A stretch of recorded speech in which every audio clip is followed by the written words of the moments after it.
बिस्मिल्लाहिर्रहमानिर्रहीम।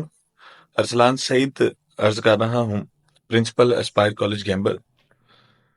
अभी देखने में आया कि जैसे मैट्रिक का इम्तिहान हो चुके हैं, तो बच्चे आते हैं एडमिशन इंक्वायरी के लिए, और बच्चों को ये पता नहीं होता कि वो किस किस फील्ड में आगे जा सकते हैं। फिलहाल अगर देखा जाए तो कंफ्यूजन उनके दरमियान पाई जा रही है कि वो आईसीएस करें, यानी कंप्यूटर साइंस वाली फील्ड में जाएं, प्री मेडिकल करें, और या फिर प्री इंजीनियरिंग करें।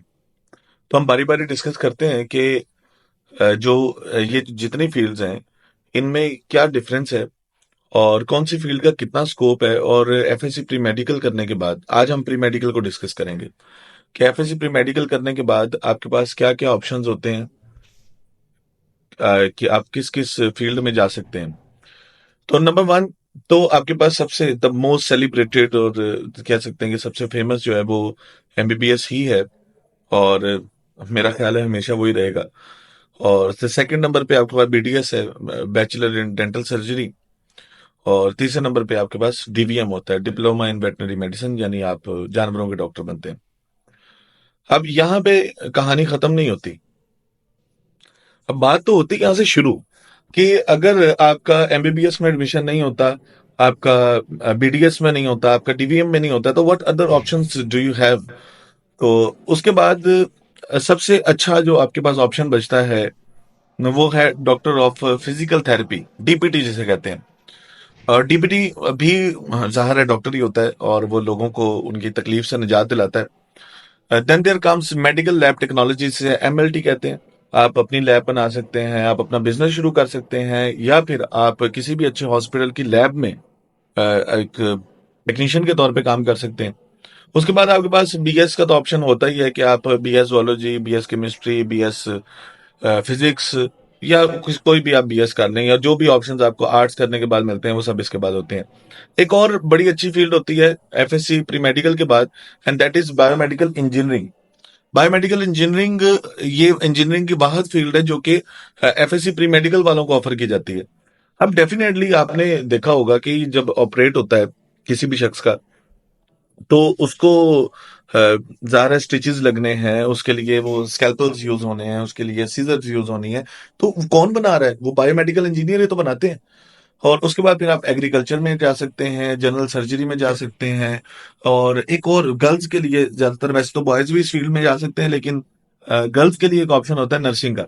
नर्सिंग के भी दो आगे मॉड्यूल्स होते हैं, जैसे आप आर्मी में भी जा सकते हैं एज ए नर्स, और आप उसमें जनरल आम हॉस्पिटल्स जो होते हैं, जो टीचिंग हॉस्पिटल है, वहां से भी आप नर्सिंग कर सकते हैं और अपना करियर बना सकते हैं।